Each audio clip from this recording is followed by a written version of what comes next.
Kurumzari, Elite TV ki Meerep, the candidate Ming Tabiri was Taram Oxeri, Nasi Kuna Unzagurba candidate Sete Kadas Nate, Media Gilam the Su Matam Queen Lerek Laba, Aduki Matunda, Tabaki Potara Batunda Koi, Miyangi Sabato, Ganachapa, Karikidamta Miyangi Sabatoniba, Karikidamta politics, Saniba, my palm to Karitongiba, Aduka, Atate, Pagi Kendra, Maruna, Lamsang Kendra, Karitoniba, Havutuniam Tamzage, Ahmada, Manibabu Likmabam Oxeri. Thakachari, ELITETV Amerijit. NINGOMBA ahanbada ai hakki maikei thagachari adu lakpiriba ELITETV ki timbusu thagachari tamo ham laksani tamogi imai pagi ming ichino adu kadai de lei aduga tamogi leiba qualification aduga thabak to birakpa kamai to do am nan thambiu ha yam nuai aigi father gi maming leigidre Likmabam Gauramani Singh kawi aduga mother gi mingna Likmabam Ongbi Konhojam Ningol Tombi Devi kawi aigi father si 1978 aina Arunachal Pradesh ta posting lagi de lagi da bani aduga mother sina 2014 da adusu ima su aina posting outside posting Arunachal Pradesh lagi de lagi da bani aduga I hak si All India Radio amari Doordarshan da thabak tawra tung da 1984 da ai All India Radio da junior program staff oina staff selection commission ki parikha tharaga Sangjarapani ahanba posting di Shillong dani adugi matung da mathang Arunachal Pradesh aduga Sikkim adagi Nagaland mathang posting tarore aduga 95 ta ai program officer oina promotion senior program officer oina promotion phangaga amuk Doordarshan Kendra Imphal da posting tawbire adugi matung da sum Doordarshan Kendra Imphal lagi amuk posting tawna almost ayamba Northeastern state ki state sing da ai work tawjure transfer amadi tour da ko aduga adugi matung da aina retire tom da chahi mamang da assistant station director oina promotion piraga Doordarshan Kendra Imphal da koi ki director si leitabadagi mapangi director si lakpiyu adabadagi koi Manipur ki situation sina director in charge oina chahi ani mu work tawjuro matung da kaino ina Chaliba chahi 2021 February 28 thabuk tagi potha jabani superannuation da potha jabani adugi matung da aisi angang oiringai degi hauna aigi khungangsi maklang village aina sagolban site ta haidaraga sangai thian laina akoigi park mayam yengbu chane piriba adugi maigai de leiba maklang village sida imphal kilometer 12 mulapi masida pokpani masida aina leiringai da high school amani college saming ede college koi club ke secretary sum ojarakpa sahi amani secretary ojarakpa tama mani adugi matamda akoina sinjaraga yamna chawba Imphal West ki oiba chawba volleyball kam kabadi tournament tawzaki sumaina social work si torokpa loina akoi social service mayamom tawjarakpa adugi matung dai 2000 ngapi gani 1972 da ai ME school si loiraga koi high school de SK Ideal High School laina kumbongi awang lai bangarang high school chatle salam kumu Ideal High School laina maduda 1972 dagi sum tamak paduna 1975 da matric pass tawre the high school da su aina sum social service si daga tamatang activities mayam jarakpana mayam na secretary lepo di secretary si adum ojare sumaina student activities loina social work si sum tarak pasina college kare 1975 da matric pass taruga koi DM College of Arts and Commerce ta ming chalaga tamak pas da 76 da 77 da pre university finance tabaka asla matam da IC debate jam na pa me debate tore all Manipur debating competition at state level district level sum jarak pasina DM College ta ming debating competition sum saruk ya pasina position sum larok pa lona NCC jarak pa loina NSS camp yarak pasina mayam nang social work ta thawa yawi vote lep hoina takpi rak padagi vote lep ke college student union vote lep ke khalak 1977 da emergency leba matam ne na koi kano se election ni taw ya re akoi oja sing la committee amna akoi nominate toy secretary oi gadaba kana kana se ai bu debate extension secretary nominate to bi aduga next year 1978 di emergency lo matungda amuk college student union ki election tawi madudasu debate extension secretary oigi election de ka gi general secretary lepu haibani general secretary se ai manaba khurai degi gojena na yam tinabani ma lepage हाइबदी मान जेने से लेफलगा आइन difference से लेफकी सुमाइना college high school अदुगा club की activities ma'am से लापा अद college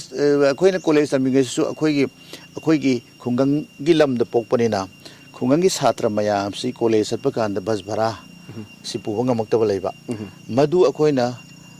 association लम सेमगा rural areas college student organization रक्सोइना सेम बस भरा ताहलकपा द मिंगजन प्रॉब्लम लापजु अखोइना सॉल्व तौनो होनरकपा मैम से द करि हाइतारे मैम गा तिनबा सोशल वर्क सिस्टम तरपसिना आइसु खलै सर्विस लोइनदा प्लस अमना अखोई मीडिया दे लेबसि मैम कंटेक्ट नि पीपल से कंटेक्ट नि पीपल से कंटेक्ट सि तरप कांदा मीगी ओपिनियन से सुम लौरप ओपिनियन ओजा सिंग यूनिवर्सिटी की डॉक्टर सिंग लौरप कांदा अखोई वखल सोशल ओइब वखल म सुम पोलकप याम रिजाम नतबा सुम तरपदगी प्लस अदुगी मतकतसु अखोई की केंद्र से लेबिरिबा अखोई ऑनरेबल एमएलए सिंग सिना मोई की मोतदी अखोई थबक याम तोई न खलमगनी अदु अखोई न इपेन पेलक्तबा अदुगी पद्धतुना तमु कोना लाक्सगे सेम इंट्रोड्यूस लो मतुंग दा आई इसिनाउ सी नुपा मरी नुपी अनिनी अदुबु नुपा मंगानी हाय अमदी अखोइना खंगद्रिंग नुपी ngede इशोरगी खुयादा चंग्रे हाय नुपा याम अमल लै मासु मतम खरा ओजा ओरमी ओजा मतुंगदा सर्विस लोयर मतुंगदा कांग्रेस आरो कांग्रेस की सेवादल की ऑर्गेनाइजर ओरमी अदु आई हेक थंगनबसिना PW दा AE ओइना थबक तोर पोथाखरे अदु मथंगदा आइनी अदु इनाउपा अमसिना मादि थबक तहोद्रे सोशल वर्क ओइना तौरगा थिका चामचा तौरगा अदु होजिबक लेली अदु इसे अनि सि मयुम पांग्रे अमा इसे ख्वाइ अहनजी इसे नि अदु मथंगदा याम लेरे अमा लेरे अदु मथंगदा याम लेरे याम याम अदु मथंगदा आई अदु इनाउपा अदुगा इसे अमसु इसे याम लै मासु मयुम पांग्रे अदु इसे याम अदु मोय अंगवादी की कैकेनो ओइ हने ताइको अदु अदुमै लै ओके अदु बथा दलासिनि सि दामो मरोइना खोगि दामोगी कंट्रीब्यूशन हाइ तारे को तामोगी अचीवमेंट हाइ तारे सो फार तामोन हजि तोन तोन बा ऑल इंडिया रेडियो दा दुगा दूरदर्शन केंद्र इम्फाल दुगा ते टॉप जगह सिंग लैरुबा एआर इम्फाल अमदि डीडीके दा लैरुबा मतम सांगा तोर मतुंग दा खुना पॉलिटिक्स से संगेना खलैसे कानबो वखलन देनो तामोन सु खरा हाइबदि होबिरा तो लाक्सेनिंग से कमाने लाखिबनो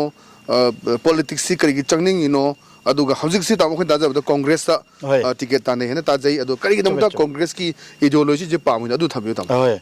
अहान बदा आई दे पॉलिटिक्स चंगनिंग से इंग साइ ममान हाइ जखरे अखोई की दी आया अखोई की केंद्र से खुंगंगी आया बने अदुबो अखोई सी अर्बान की मते अमसु यावे लाइसम लेकाय नको अदुगा 90% दी खुंगंगी सिदा चाखो थोरांग से ऑनरेबल एमएलए से ममांग लेबिरंबा दोजि लेबिर ऑनरेबल एमएलए सुम तौडी तौय हायबा अखोइना पामजबदुगी ओना तेनबा तरप एग्जांपल मा हाइजगे अखोई की कम्युनिटी याम होल याम साइ कम्युनिटी होल साबसि डेवलपमेंट वर्क ने आइगी मोते लौजदे सिडी बान काइथरैबा local area MLA development fund दगी थिका मचा मचा पीबने लौजे अखोइना पामजबदी लाकपिरिबा अखोई इलाइटीवी लाकपिरिबा संगाइथे लंबीसी गाड़ी अनि थैनबद वाबने मसी डबल लेन ओहलबा सोमदसु रेलवे लाकदोरे मसी बिजनेस सी चौखलनी डबल लेन ओहलबा अदगी अखोई अगैसे थोंग अनि ले सलाम थोंग हाइबा मा मगलंग थोंग हाइबा थोंग सी गाड़ी कार मलना मचा अनि थैनबद वाटपा मसी डबल लेन के ओहलका चौथोनबा सुमाइना डेवलपमेंट वर्क से तौहनिंग पा हाइतारे अदगी हंदक सी नोंग खरा वाटपनिना अखोई लबुक सिंजी लेकक चपोई मपान पोमकांदा अद अखोई की केंद्र सिदा से संगाइथेलदा नत्रगना सोमदा अखोई लमदेंग सोमदा तुरेन मचा मचा फजब सेले मदु थिंगलगा दाम मचा मचा सिंग सारा सेंगमाई मांग लेबा दाम सि अदु माइना मचा मचा सारा इथै लखोंग जे फजन पिहनिंगबा अदई ख्वाइदगी इंपोर्टेंट ओइबा आइगी प्राइमरी की खंजबा प्राइमरी की थिंकिंग सिदी अखोई की केंद्र से लेरिबा स्कूल जिंजे एलपी सुजिंजे ऑब्जेक्टी तमोदना डेवलपमेंट दा लाखरे ना अदु नत बेन पामिसिने पॉलिटिक्स चंग के बसिके मुरुत कोजु ना हाइबिरो आई हाजर के अदु लाकदो जे पेलक तो ममियाल फॉर एग्जांपल अखोई की स्कूल जिंजे अंगांग तबि स्कूल जिंजे अंगांग फजना का देबा छात्र फजन का देबा हौजिपुदी लेना सि लेबनिना खर लेपेको अदुई ममांगदा अखोई की एलपी स्कूल अदु एमई स्कूल से ओजा फजन का देबा मसिगी मरुई मरमदी ओजासिंग कादबने ओजासिंग कादबनिना अंगांग सि तम वालेबा अदा as an MLA as a minister library चाही खुंथ्रा की ममांग लाइब्रेरी एमएलए मिनिस्टर सिना नोंगमद चंगा नंगी स्कूल सि अंगांग तमदि करिनो ओजा फजन का हंगबिरम दे आई रेकॉर्ड लौजे क्यो एगोंद रेकॉर्ड पुनम लै सुमाइना पेद बयाम लाकपसिदि अदो इतारगदि अखोइना चंगागा सिस्टम से खिदंग अवोन Purke okay awom purake haibagi adagi amarom da hujiksi yamna hainingai di legit masida ko corruption jam wang hai corruption ji kamaina thinggadagi haina mi sina hangbire aina hai corruption thingbadi wagani changhandan badi ngamne changhandan masi kamaina ngamni gade laiba election sida paisa yen bire pada lawirano candidate su paisa yen birano adu idi mana hayeng MLA Inter Minister Ekanda Pasha Sabki Taxi under Kaneba. Example of Moina. How's it Lupalising Anini Ahum the Yele? Candidate number voter listing Tara to Tram of Hangna Hona Balama Pasaki Amtingangani. Madukara Matundama Hazanda Hona Kaneba. Sumba system Yamze, Kitan Chains Tauge, I Pashayan Zeroi, Pashayan and the Prem, the vote comes again. Vote Amalepagi, Mayam Timisa, Takan Makari, Gari, minimum expenses to Zernico. I Pashayan Zeroi, Pashayan and Nung Sibirega, Tagat Pirega, I corruption Sang Handana, Honazageva, systems, and no Kitan Putoxaga, the Amana Igi Monico, Mase, Angawani Hybrid, Aina, Pongpuding Makta, Igi manifesto, Mose Ponze Madus have say, Emilia Moregari Tolop Pangani, maybe 2 lakhs or 2.5 lakhs. Igi Tolop say, Masi. Half of my salary ko ay tulog sa tangkayma ay gikenda sige polling stations in Nifuma Paloy as on now next voter list matang dadi 2022 gi dadi khatang hengla kadong mali okay maybe 50 or 51 masida ay gitulog sa tha khudingi tangkay donation tawjagani tawgadawoy mawong de polling station amagi akoi gi development committee ma semalani development committee du khuthangda अखोई polling station अमदुदा को लाइरिबा लुखाबी मयुमजे पैथारबा अमुना अदुगी पोतुना आई तपना होरेन अमु लाक्सगे आइना लाक्सगे मथंग नंगनाइन आई लाक्सगे सिमगा दना मु हजिक लमसांग केंद्र सिदा करी एरिया दनो से लंबी थोंगी को थंगना चानाब इशिंगी हेल की मई की करा एरिया दोनो लमसांग केंद्र जिसो दरे लमसांग के हम चावे कोली एरिया से हम चावे को अदुदी आई हाजे जे अदुगी अदुना तामे अदुगा तामोना तौनिंग मैम न हाय मखाता ना लाक्से रखे अदु नुगाइनबा वाली से आई ngasai lambi thongi haije khre ko adagi ana layang sang gi su wale heba ana layang sang si ko akoina primary health sub center si mafom khran lai kudam oina aina lejer malang si lai leijeraga su akoi gi doctor si fazana ningthina matik cha laitaba nursing si laitaba adagi moi gi as per rule sarkar gi rule matungina 24-hour work to go Highland or Natragasu rotation wide work to Nundang the Sukai Sulay later Bang Hala Chaki Bangumba. Adagi Sing Tangnabajisu, White Sing Tangnabaji, Hausi Karadi, Karihatare, sufficient Mak Oidragasu, Karadil, Pangenu Hangiadu, water supply schemes to Karawali, but Maruina, intervillage roasting, intervillage roasting, Yam Chapanuaitaba, Mashi intervillage roasting, Karapaning, black topping share, Mashi Pazananing, but the Gamana. Moina Taramiva black topping say Magi Piroigi Hadi Yodri Hajabia Tahi Yodri the Loin Colec with the Moinazi, Yambibiani, Kamaranda, Aduga, Ayik and Madam Japat, Yanongyanda, Chapa Amatayadre. Inakna Aina Lajariba, Maklansi the Co, Malaki to Rempass the Kumong Japalamisida. Shema Miko last time we say, Sahi party, Amamok Chapiadre, but she did no, but Chapi, Mana. Development si buena paikhalak kasu yamna matiksan na development si talk taba sakagi batu na paikhalak taba ada turel mapan si kai masi koi gi kari haitare project work tawraga semjan baya du semjan birak taba adagi development si sana khone mai gai dasu ko akhoi gi lamsang kendra sida fil phajana leba luker gi fil ade lamdeng khono gi fil se angang si sana khone ba se lai masi akhoi na khanjar bana honorable MLA sin long 30 years sida moina any city natra donor minister degi funding lauraga mini stadium gum sabir kada khalba maramdi akhoi gi kendra su tele leba sanaru yam lagi thoksu thoki se athletic the nupi masa labdeng khunau degi lithoi ngami gi thoki adum khar leba se masi phajana gymnasium gum natraga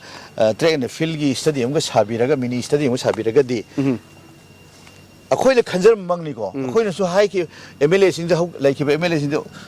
सार सुमाइन तौसी ओजा सुमाइन तौसी suggestion तौजकी अदुबु मदु तौबिरक तो मयाम सिने pen दबदगी अदुइदि मोइने तौद्रमनिना अखोई चंगगा खिदंग तौजगे हाइदना खंजरगा अदोम अदुगी मियंग development आयामा मियंग थमा pain the मयाम से केंद्र की pain the मयाम से मसी खर तौजगे politics yaujar pa Mone hajik sector si sothari si hajik health sector amad phajana sothare hoi road communication am sothare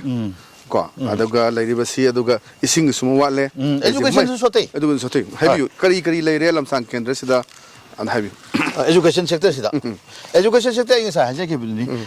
akhoi gi angang jing si LP tamiba angang jing si ko nori angang si akhoi covid ki pandemic si lak tringa school phajana ka de masi ai haje na banante parents sing hang bira khangani ka di mam je oja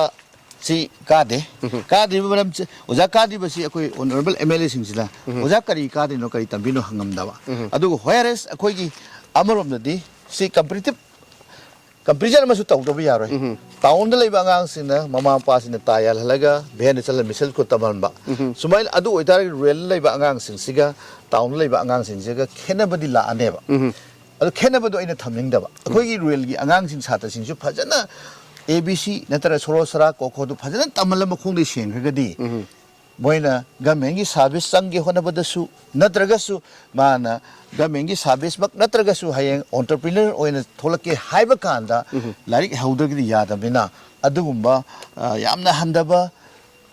stage laigadabdo laitanaba system kradi haudonge school singsi aine laiba phadada miyang mi seva tawja phangadi within 1 year phadana school ji chalai hange na khenari baramdi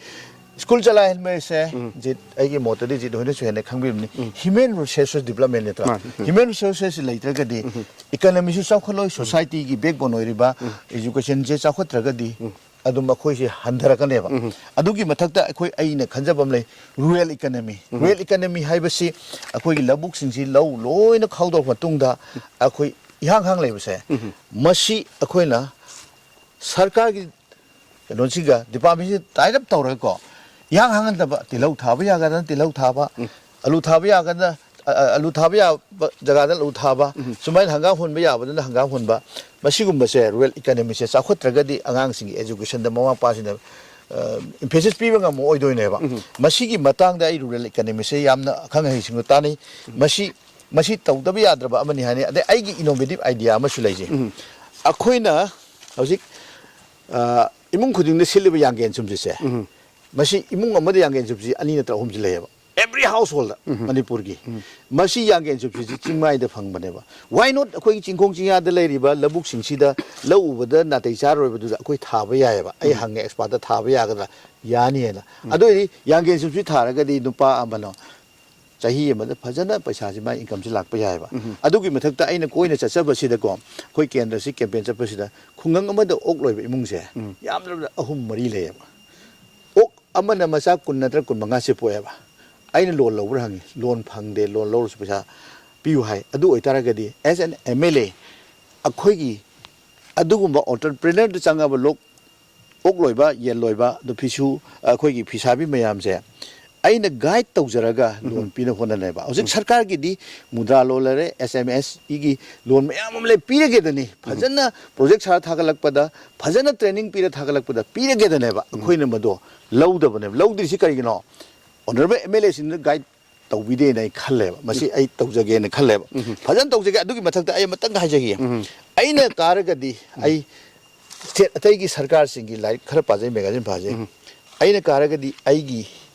license officer manga se thangen khal ka ba gi matang se tamo ai tamna lak sake wali tamo question do haido ki dore tamona loi khangdo ki dore listening se makha talang si congress party de changuri se karamba khano nei changi ba karamba ideology makha da congress bu thaja ba thamuba madona maram moi kana tamona pamna changu no congress matang adu sum thambi congress party si ko grand all party ne hai nei BJP su lidi lire adu moina sarkar si pai badi ikoi kuidri ko ada masida khwaidi maru ba aina pamjabdi congress party si kari hatare secularism the best of khena balai ta dharma gi hindu muslim christian si khena balai ta na ma gi si work to ya ba aduga atai party si for example khena badi leiram da bisai akoi BJP sidi Hindu the best of one in Mayam Haine, Tawi, Adugi Matakasu, Akogi, Karihatare, Congress ideology siko. Heck, Barana independent Pangapotegi, Congress party sina, Sarkasi Parapa Hatar in the other administration Torpa. Adugi Matakta, Kogi, Aina Sajikabdo, secularism based of Quick India city, secularism Chatragadi Lebaxe. खरे कांगोंग चाइने बा very frankly honestly अदुननी अखोइना Hindu दा यामना Hinduism दा और हिंदू धर्म दा यामना और हिंदू बादा यामना emphasis पीबा अखोइगी हजिक लेबा सरकार सिगी समवेयर को सम प्लेसेस अदुम इरांग थोइसे असु कांग्रेस पालिंग थोकते हाइबदि लेते अदुमपो सांग हंदे हेना खंजै अदे अमना हजिक अइना कांग्रेस संजे मरमदि कांग्रेस ला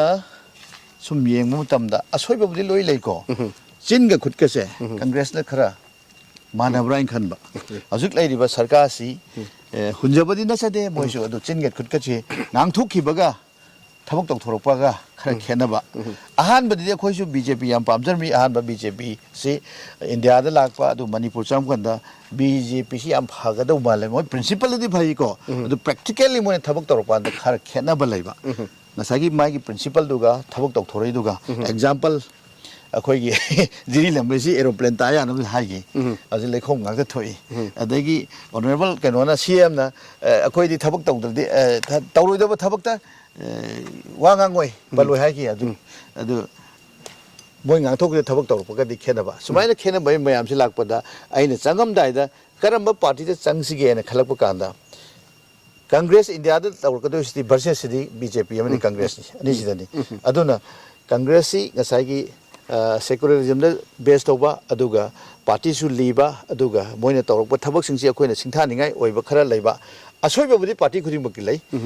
सोइदबसु लै सुम येंगपादा अदोमना कांग्रेस ता चंगिबने नाइन ओके याम हम थंबी मखादा लक्ष्मी सिना खोइ तामो हंदकी हाइदे तामोना सोफा लमसांग असेंबली कॉन्स्टिट्यूएंसी की ना तामो की कंट्रीब्यूशन तामो की अचीवमेंट हाइ तारको करी करी तो बिखरे मरुना मसिगी दगदा पनबे बांसी हंदे पेंडामिक ना चाही अनि नि म्याम अचो चिथिंग पिगु से सिदा मयाम की मतेंग पांगबा ओइ चाना थाना बे ओबे इसिंग बे ओबे करी तो वे मयाम सिगी अवाना तारब सिंगी करी तो बिगा करी अचीवमेंट लेबा अदु थंबि दाउ होय मदु थबजेगे आइना पेंडेमिक मनुंग सिदा अवाना तारबा पॉजिटिव ओइबा फैमिली को से यामद्रबदा 100 मुको may be some more अदुमाइना packet सोना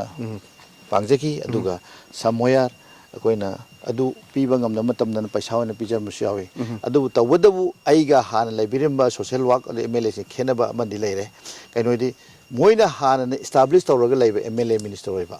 सोशल वर्क कर ओइना सांग लाइबा आइगिना गवर्नमेंट सर्विस ता लैरुरगा इकुइदना फेब्रुवारीदा पोथा जबनिना मतम खरदने आइगोंदा सरकार की थबक तौरंगेदि सुम भोलेपकनी हाइबसी यादब थिंग लेबरिना तौदबा अदुबो आई भोलेपकेदि लेपके हाइनदि आई केंद्र लेब नहारोन सिंग तबसिंग सिग वारी बताई साबदि दुम लोइरगा प्रैक्टिकल ओइन थबक ओइन पाइखा चपसे इंगाम ngमगिदबा ओनली आफ्टर फेब्रुवारी मतुंग दनि आइना तौजरैसे पेंडेमिक ला मतुंग सिदा आइना ngमजबा खुंगंग सिंग पैकेज पीबा को चाम खरा हेन मथक पिजगी लोइनमक थुंगमदबा याय को अदुबु आइना खंगबगदि सोफर आइगे नॉलेज लापखैदि अदुमाइना पेंडेमिक मनुंगसिदा वाना पिजगी अदुगा अतै कंट्रीब्यूशन दि याउसंगी स्पोर्ट्स कुंबा अदुगा लेकाई की स्पोर्ट्स कुंबदा आइना कंट्रीब्यूशन खगा तौजगी अदुइ हेना आइना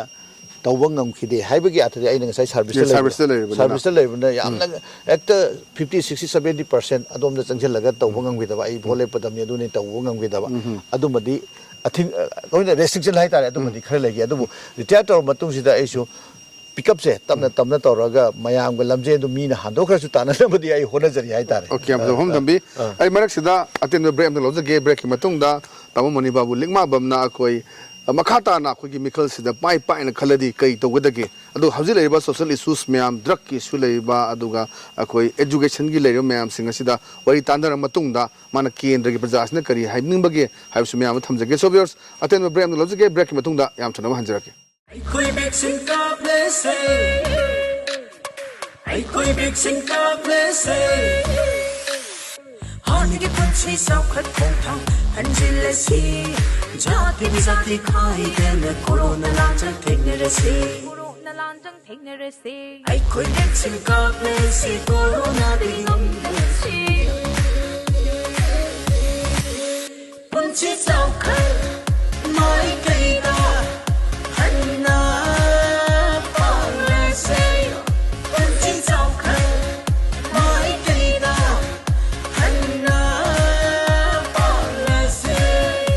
असेंबने अखोई पुन वैक्सीन कापथोक्तुना कोरोना दे ngaktoktuna हानि पुनसिबो हंजनो होनाबदा अदम सरक याबि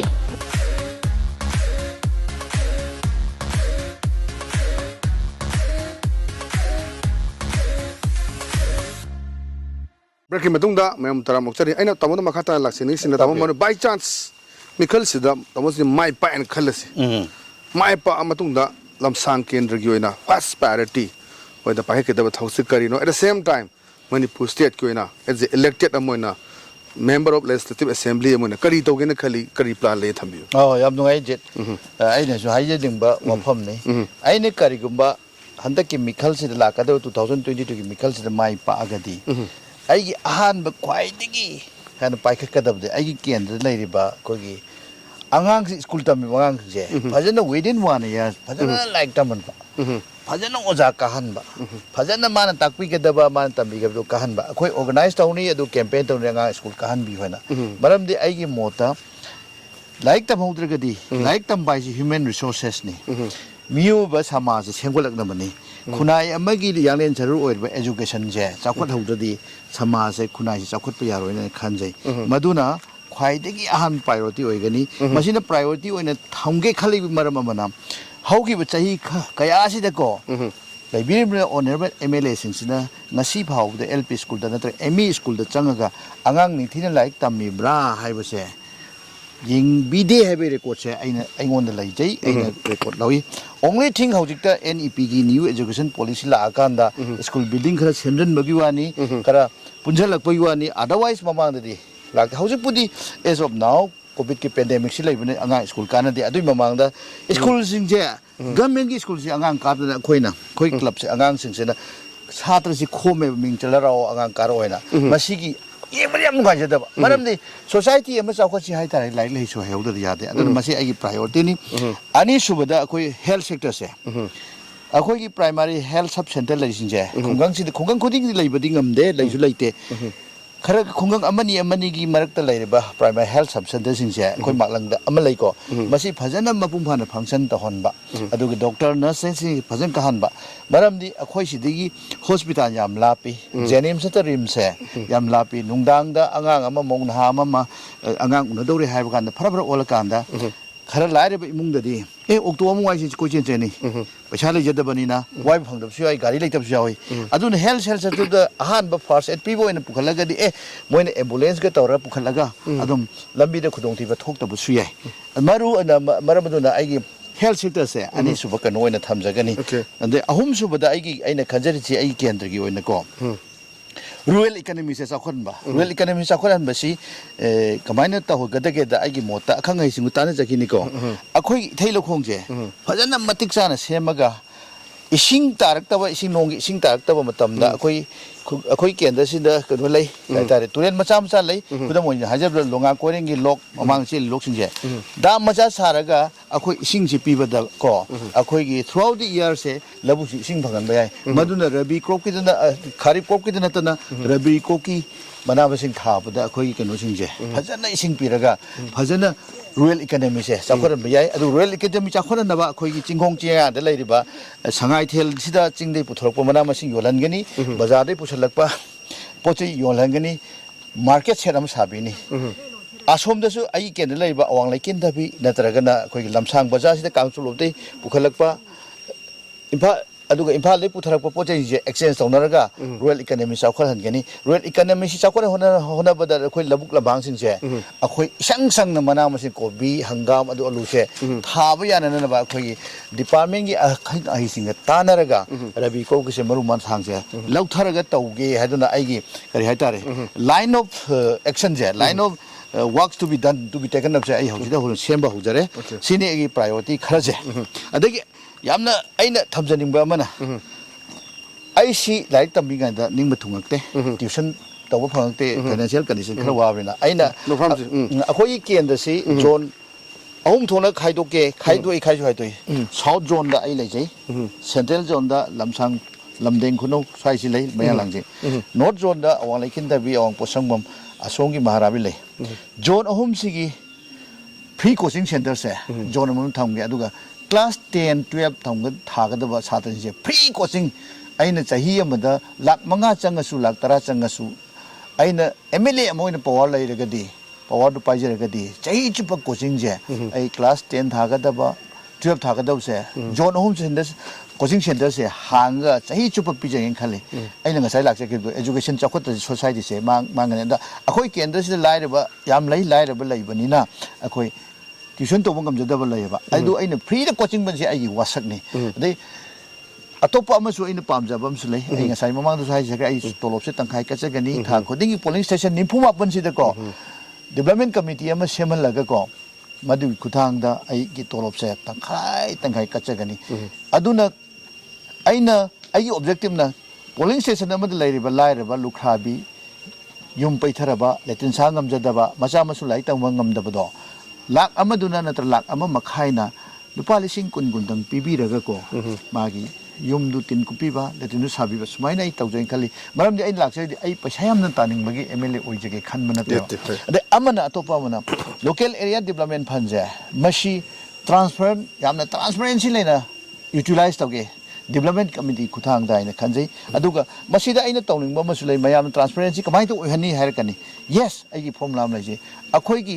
pradhan singna NG narega gi thabuk to wanda nungpang ma de ire thedo ina si tawgre na adu maina akhoi gi local area development fund je akhoi gi khungang sing sigi magi development committee na pikhalak ba proposal do khudam oina hajar ba salam da LAMSHANG da Tauthong da Awanglekin Thabida Pikala projection do priority wise Khandoga Loimang Lokhat Pagam do Sahi and the Suk Tauxi Aingon the Pere local area development fund Lupa Crore Anini Si Taugre Hana Tetuaga Mayam the Kanganba Mashi development committee Kutang Tauzagani and the Moda Sinaraga am transfer in the Mina I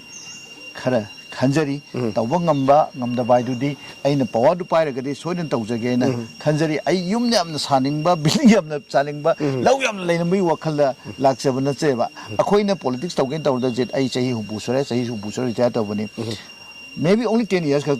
we never Pudena Humdra until the Halua Tongamureva Adugi Matunga a quickie Kungansi Leba Nahama Laila Suhebama Raji Tonima Padan Sembirama Imungo Pazana society same ugo haibase masi ko handingi ado hauziki madugi system do lakna masi ko like minded kharako punjan naraga dumaina tauge na khanjari sinai ko yam do hom thambi dang thase aduga phoi la sening sina khoi haujire ba socialist su khara da laksage state kune level issue se khoi every yum thong kudim makta haji drug ki issue se lere drug cha da ngang sing se le select sa sida khoi Manipur lengang nasu warun drug ana tauri eze khai tare khoi intending candidate amoin hai tare leiriba haji issue sida drug ki issue sida tamugi go opinion kari le yam phajawa phobde jit sigi matang da di akhoi power de leigadoriba MLA sing se ai budi leijadri ko power de leigadoba MLA sing minister se honorable MLA loina na moi makha da bureaucrat ko executive ki thak ta leiba miyoi sing je yam sincere oiba daka oi sincere oi daga dak thing banga moi say for example war on dak honorable chief minister hodok ta hojik kan chathari adubu war on dak lauthoiba adugi naton sumangda phangiba yu sing li kadabu thingde yu yole du kadabu thingde sinema question de yu yon ba thingri di war on dak lakthoro practically thabuk to lokatra gadi thing ngamoeba adagi hojik dak chabji everywhere laire dak si akoi gi hoi border the porous oibanina changselai masi sincerely thing hai tar di jit ki imungda icha sina tawning ba thabak tu tawhaning da ba thabak tu phatte ba thabak tu phajana thingagadi icha sinu krai tawdoi no adumaina aina chief minister or natragana aina health minister kanda tawya de haidana tabak chalai biriba ga mengi machine duga fajan thingba kanda ko sincere oiragadi thingba se ngangani otherwise masi khara wagani adu aina karimba pod pairagadi lairiba collection go tanaraga masi thingji hairagadi akoi gi society gi harol je mangal loi jai taragadi practically tausi with a sincere heart amaga tawdagadi yaroi habse ai masi ba ha madaki matang da haji drug phangisi mafam khuding na phange haji bapu yu plastic khuding mafam khuding tai haji lambi lamang sidal sokina kan yu gi plastic haktani yu si kadai sungi kadai de phangi se loi khangna bole police na thingi police su honestly sincere thing khra yawi khara amadi paisa lau chat ki maktani adu eta gadi sincere oi de kadai de thing doi da ba ai gi khosa tan man hen maru ina khanjal society di mangje sanu haiba gi wakhan du le gadi khara di wagani haina ai khanjai okay amta dala se nei sana ji election ge choba tamo hojik si pre poll violence sai batai haji ton jaga singda se andro da hairok da adagi khurai da singjamai da aduga khoigi nauria pakhang lakda mayam thon da thong mayam thoi aduga muscle power money power nungmi kap thokpa sokpa mayam yauri so is the intending gadin emoina candidate na my workers sing election mangam dabra people sings na gyan ta dabra so is the intending candidate na mon kari habining haje ga adu lakte ga ngai je da hang biba issues state ki issues ba ja dak to bang bi gra aina haje ni makar su lai border ki issue lai ko CA ki issue lai adagi akoi group si maiti si tribal status sam phangbi issue khalai re adagi issue mayam am lai re ko ade ILP issue mayam issue sing si as a member of the house aina ka but abo phator ga di house the aigi kari hai tare kat motion bu oirasu or private resolution motion bu oirasu pukhalaga ne mashi akoi gi society je akoi maiti society do kana gadaba ko state yo ne kada gadaba oiraga di soidni pukhachagani hai basi mai wasak chari basi soidna table la thamna hona gani maramdi hairiba issue sing je akoi solve ta hodraga di akoi gi kari hai tare tungdala kadaba inau sing ichasing da yana manghau da boy bane issue sing je solve tona ba akoi gi sarkar da lu sing bre honorable chief minister ma leirani ko aduga maybe opposition leader opposition gi members sing oisanu aduga treasury gi members sing oisanu tanaraga akoi gi common obe issue sing di solve tona hone si haibse ai achauba table da thamga da ai gi moni haijare ade hauji mathang pre poll violence ke pre poll violence yes pre poll violence si samoya ko खरददी जित दाहिब जम सोमे हायेंग मक election तो गदबना मसी हायेंग सोइदना election हंसित सोइद इलेक्शन within 15 days की मनुंग इलेक्शन जी तौरनी हैबी मोंग द वायलेंस याम तौरे मसी आइगी मोतदी मसी की रूट कोज है मसी आइने खजबददी इलेक्शन लेपगा पावर पायरागा अतय मनते पैसा तानबगी मीन्स अमोइना खनरेबा आई भोट का एमएलए होयदे पैसा पारि युम सारने संपत्ति लेरेनी खनरेबा अदुना इलेक्शन से द बाय हुक और बाय हुक नोमै मी हालु नोमै कापगसु आई का दब यादे खनरेबा अदुना मसे इलेक्शन से को एमएलए की तोलब से लुपा लिसिंग यांखै के पिने हायने मागी गाड़ी पिरोय एक्सेप्ट बार तोंगिबा अदुना तना सिगी मतंग दा आइना थेनजरकपा अमखकता हाय स्वीडन की एमपी जी हो गूगल दे यंगबियो गाड़ी सिंजे मागे एक्सेप्ट असेंबली चटपन तोंगंदे नतन तोंगंदे मा अतै इतै बाजार चपद लोइनमक माइसा प्राइवेट तोंगलेबा सुमाइना एमएलए अमगी पावर से मसी तोलोब से हंदरबा अदे हौजि पीरि फैसिलिटी मयाम जे हंदरबा करामते एमएलए लेके हेरो यस अदुना एमएलए लेपकदी आई पैसा तानबगी मिनचमैना नुपीगी सना साबगी युम साबगी मिनचमल लौनरेबा अदुना ने बोट का हो दबा यादे मी हालगा सुनोय कामना को खलैसे अदुना मसी आइगी मोतदी होय मसी गी हाई रगदी कमाइना ngamgani हारकनी भारत की संविधान सेमदोरक ताव भारत की संविधान सेमदोगा एमएलए की मिनिस्टर की पीरिबा पावर से मागी सरकार की थबक तवदा पीरि पावादु नत्तबा लनाई की गाड़ी मरी मंगा पीरगा लोंग चपदु सोरा चपदु गो सतपा अदगी पैसा चानबी मिनसे याम थमदंगिबा तोलोब से याम खलकपदु एमएलए ओइदबी यादे खनरकपदि वायलेंस सलकपनि अदु मसिगी मतंगदा हौजे हौजे थोय वायलेंस सिंग मतंगदा हाइजरगदी लेपिरिबा कैंडिडेट ओइबिरिबा केंद्र में कैंडिडेट ओइबिरिबा अखोई इकाई खुमनजरबा इंडियन कैंडिडेट दो मदुना खितंग ज्ञान ताबिबा फै हाइना खले इलेक्शन एसी फोर्स नते फोर्स ने भोट थादगदव नते थमोय जोय तवगदवनी आइगी मोट ओइनदी आई नोमैना नत्र थांगना भोटर सिंजे जोय तवगे खंजदे थमोयने जोय तवगे खंजै तसेंगना हौजिकती थमोयने जोय तवबसिना लाक्चरकदब अमना युमदों खुदिगी मैट्रिकुलेट पास तवग लाइरे मैट्रिकुलेट ओइबा लाइरे बीए पास तवग लाइरे डॉक्टर लाइरे इंजीनियर लाइरे मोइनबो नंगी इमुंगसे भोट थाददगे नोमैना कापनी हायु कांदा होय किरमबदी याय भोटी मंगोंदा कापनी हाय मिनु सुपि पिरो हौजिक वायलेंस थोइसिदी करी हाइजब तारे मोय तारागदी सावनी ngसागी जिनहंगबिगिबा ड्रग अल्कोहलिक सिन्नब कांगबुदो आई भोट का दब यादे भोट थुगायरोना यू खरा पिथागा थागतपा अदा यू पिथागा खनरो थाजनबा सुमाइना अपंगबुई वखलेने खजे अदुबु इंटेंडिंग कैंडिडेट ओइबिरिबुदना मसे थोक्तना होनागदमनेबा अमना हौरगसु ओ माना हौजरैसे मसिना भोट फंगदबो नते भोट फंगदबदी आइगी प्रेमना आइगी वाक्तुना तौगदबनी for example MLA amana mantri amana ko fajana ke da chahi manga se thabak taw kanda mana violence or vote khombe athalai brane leiroi ba sulai leiroi ba ma yum da phamaga